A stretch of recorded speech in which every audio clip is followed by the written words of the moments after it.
Boa tarde, nono ano. Tudo bem com vocês? Espero que sim.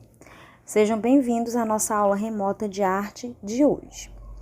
Na aula anterior, nós começamos a introdução do capítulo 4, a arte como representação. Falamos um pouquinho sobre monólogo, certo? Inclusive, deixei uma atividade para vocês escreverem e produzirem, encenando um monólogo com base no período que nós estamos vivenciando, certo? Recebi de alguns alunos, bem poucos, tá? Espero que os outros me enviem até a nossa próxima aula, certo? E hoje nós vamos iniciar uma leitura de alguns textos do quadro O que as outras pessoas pensam sobre. Abrindo o livro na página 49, por favor, turma. Então, nós temos aí alguns textos, na verdade 3 textos, e cada um traz uma visão sobre o teatro, uma visão de pessoas diferentes, tá? Então, nós vamos realizar a leitura desse texto. Texto 1. Teatro era o povo cantando livremente ao ar livre. O povo era o criador e o destinatário do espetáculo teatral, que se podia chamar canto ditirâmbico, poesia lírica escrita para ser cantada por um coro de 50 membros em cerimônias em homenagem ao deus Dionísio, de onde se originou a tragédia grega. Era uma festa onde todos podiam participar. Isso de acordo com a visão de Augusto Boal, certo? Em seu livro Teatro do Oprimido. Então, é o que ele acreditava ser teatro, certo? E a maioria dos textos do teatro grego realmente eram monólogos, né? Como nós já falamos, onde o autor, ele diante do público, ele narrava suas próprias aventuras pessoais. Então, existem muitos desses estilos que a gente pode encontrar na internet. Vamos para o texto 2. No texto 2, vamos lá. No teatro dramático ou declamado, são essenciais 3 elementos: o ator, o texto e o público. O fenômeno teatral não se processa sem a conjugação dessa tríade. É preciso que um ator interprete um texto para o público, ou se quiser alterar a ordem em função da raiz etimológica,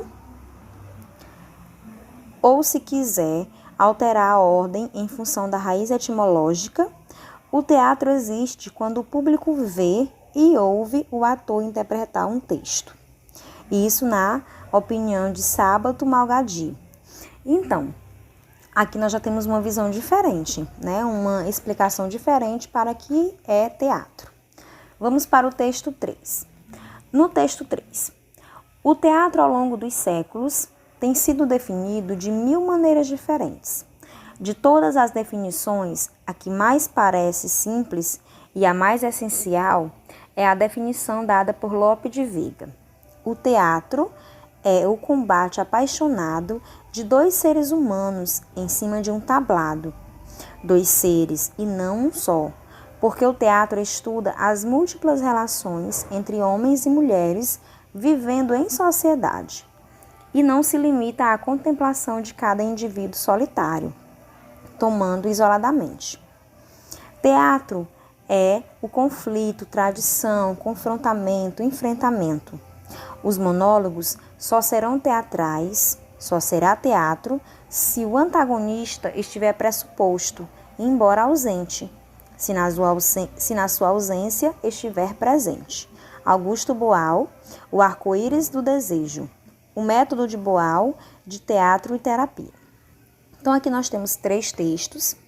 Cada texto tem uma visão bem significativa do teatro, né? Então, é o que as outras pessoas estão pensando sobre. No texto 1, nós temos uma recapitulação do que é teatro lá na Idade Antiga, certo? Onde se era realmente encenado e faziam-se homenagens ao deus Dioniso. E aí, muitas festas, celebrações, e aí surge a tragédia grega, que nós vamos falar mais na frente, né, sobre como que foi a história do teatro, certo? Então, o primeiro texto, ele remota ao tempo antigo. O texto 2, ele trata do texto teatral, né? Porque nós falamos na aula anterior que o teatro, ele tem um texto, não é verdade? E nesse texto é que são colocadas as ideias que serão apresentadas na encenação. Então, ele coloca como elementos essenciais, né, elementos que não podem faltar para que exista teatro. O primeiro é o ator, claro, porque tem que ter alguém ensinando. Se não tem ninguém, como que vai estabelecer teatro? E o outro é o público, porque tem que ter alguém que vá assistir, compreender e até mesmo participar reflexivamente dessa apresentação que o ator realiza. E o ator vai realizar essa apresentação mediante a um texto, que pode ser escrito por ele mesmo, como não pode. Às vezes, quem escreve o roteiro é certo?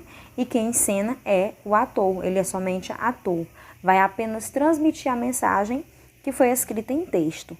Então, são 3 elementos fundamentais para que exista teatro, né? E aí a gente pode, como diz no texto, alterar a ordem, tá?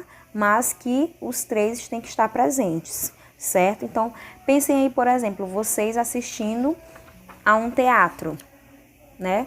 Precisa-se do público e precisa-se do ator e tem que ter o texto. Mesmo que esse texto seja improvisado, porque hoje existe, né, o teatro improvisado. Mas mesmo assim, aquilo que será falado, verbalizado, né, nós temos ali um texto que não é escrito, mas que foi verbalizado, certo? Então precisa-se dos 3 elementos. E isso na visão que nós estamos vendo de Magaldi. Já no texto 3, já faz uma definição de teatro mais contemporâneo, portanto, mais atual, certo? Então, o teatro é colocado como 1001 definições. A gente sabe que se nós pesquisarmos tanto na internet como dicionários impressos, nós iremos encontrar definições diferentes para a palavra teatro, certo? E nós vamos conhecer mais quando nós estivermos estudando a história do teatro, certo? Então, aqui, nesse terceiro texto, o teatro é definido como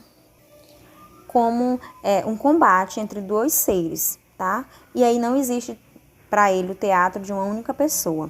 Inclusive no monólogo, tá? É citado aqui no texto 3 que, inclusive no monólogo, o antagonista tem que estar pressuposto, certo? Tem que aparecer de uma maneira ou de outra, embora estejando ausente, porque a gente vê apenas a figura do ator ali, o monólogo ele precisa ter o antagonista pressuposto. Que foi isso que vocês fizeram, né? Quem já realizou a atividade que me enviou, certo? E a gente vai compreender agora um pouquinho sobre o que é esse antagonista, né? Como que a gente pode representar o antagonista dentro das encenações teatrais. Na página 50 vocês têm uma atividade, certo? E na página 51 também. Então, nós vamos para a página 51. E aí, nessa atividade da página 50, vocês irão responder sobre os 3 textos lidos, certo? Já na segunda questão, fala do texto que nós lemos sobre o monólogo, tá? Nós lemos que o monólogo é o quê? A apresentação de encenação de uma única pessoa, não foi isso? Já o texto 3 diz que os monólogos só serão teatrais se o antagonista estiver pressuposto, embora ausente. Então, como é que eu estou dizendo que o monólogo é a apresentação teatral de uma única pessoa e que eu preciso ter um antagonista que configura praticamente uma outra situação, né? Então, vocês vão responder. De que forma um personagem pode estar presente, mesmo sem ter necessariamente um ator representando ele? Como, meus queridos? Vamos imaginar como que isso pode acontecer, que antagonista é esse? Então, para a gente poder responder essa questão, nós vamos para a letra B, para a gente poder aprender o que é o antagonista, tá? Para a gente compreender o que é antagonista. Então, nós temos numa peça teatral, tanto pode ser novela quanto filme, nós temos o protagonista, né? O protagonista é o personagem principal da trama, onde todo desenrolar acontece em torno dele, né? Do protagonista, ele é o central. E o antagonista também é considerado um personagem fundamental dentro do teatro, certo? Mas quem é o antagonista? Então, normalmente, geralmente, o antagonista é o vilão. É quem está sempre lutando contra o protagonista, certo? Só que não é sempre assim, não é sempre dessa maneira. Não é sempre uma pessoa personificada que é o vilão. Então, Então, esse prefixo ante, ele é de oposição. Então, é algo oposto ao protagonista. E nem sempre essa oposição ao personagem principal vai se dar por uma pessoa personificada, certo? Pode ser, certo, um obstáculo, pode ser um animal, pode ser um sentimento, certo? Então, pode ser, inclusive, os seus pensamentos negativos, tá bom? Ele pode ser o antagonista dentro da encenação teatral. Então, por exemplo, no monólogo, você é o personagem principal, você é o protagonista. E o que é que está te impedindo de conquistar o que você deseja? É um pensamento, é uma atitude, é um momento que nós estamos vivenciando? Então vejam só, qual é o antagonista, o seu antagonista, quando você apresenta o seu monólogo sobre o período de quarentena? Quem é o seu antagonista? Quem é que você está lutando contra, certo? Esse é o antagonista. E aí, depois de você entender o que é o antagonista, você vai poder responder a segunda questão na letra A, certo? Já a letra B, o que nós vamos fazer? Nós iremos completar esta tabela, né? Preencher toda a tabela com os tipos de antagonistas que nós conhecemos. E aí podem ser antagonistas de filme, de peça de teatro, de novela ou alguma série que vocês conheçam, tá bem? Então lá nós temos o antagonista é aí nós temos um herói, um lugar ou um sentimento. Porque o antagonista ele pode ser qualquer um desses, tá? E aí na página 52 nós temos a explicação, né? Quando é que o antagonista é o herói? Quando nós temos histórias em que o personagem principal é o vilão, certo? Então ele é o herói, ele é vilão. E geralmente isso acontece em histórias policiais. Então quem assiste séries com esse segmento de histórias policiais, tramas policiais, vão encontrar facilmente um antagonista que é herói. Quando é que o antagonista é um lugar? São as histórias em que o lugar onde o personagem principal se encontra seja o fato principal de suas questões. Então, por exemplo, no livro de vocês dá o exemplo do filme Parque dos Dinossauros. O lugar, ele faz parte da trama.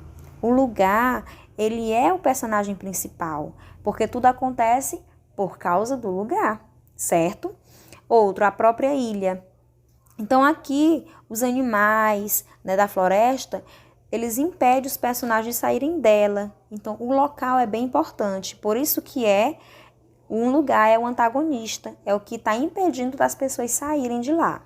E quando é que o antagonista é um sentimento? Geralmente, são histórias em que os sentimentos do protagonista, né, do personagem principal, sejam o principal fator contra ele mesmo.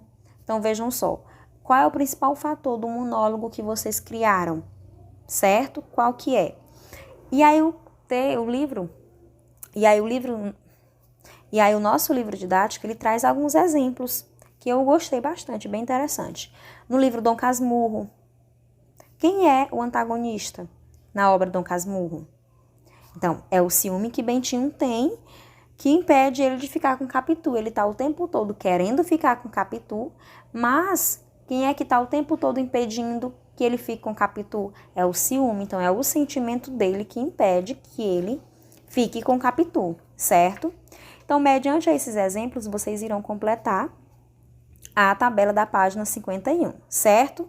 E aí vocês vão colocar o nome da história, o enredo e a justificativa, tá? Então, o nome da história, o nome do filme, da novela, da série, o enredo, como que acontece essa trama, né? E a justificativa, por quê? Por qual motivo que o herói é o antagonista, tá bom? Após realizarem as atividades, vocês irão fotografar e me enviar. E aí, por último, os diálogos com o tema, tá? Essa atividade é bem importante que vocês não esqueçam de realizar e me enviar, tá bom? Ela será fruto de base para a nossa próxima aula. E vocês irão responder essas 4 questões que aparecem aí no livro de vocês na página 52, certo? Então, muito obrigada, meus queridos. Boa aula, bons estudos, boa atividade. E lembrando que qualquer dúvida mesmo, vocês podem me procurar, eu estarei à disposição, certo? Beijos e até a nossa próxima aula.